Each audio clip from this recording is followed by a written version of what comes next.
ఇలలోననే జన్మమెత్తినప్పటి నుండి పలుగడించి తినయ్య పాతకములు.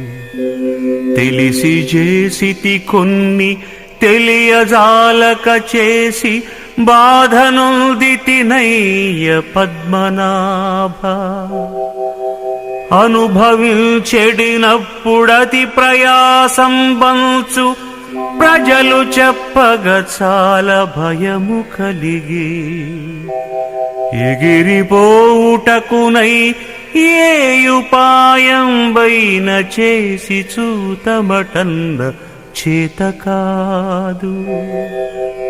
సూర్య శశినేత్ర నీ చాటుజొచ్చినాడ కలుషములు త్రుంచినన్నేలు కష్టమనక. భూషణ వికాస శ్రీధర్మపు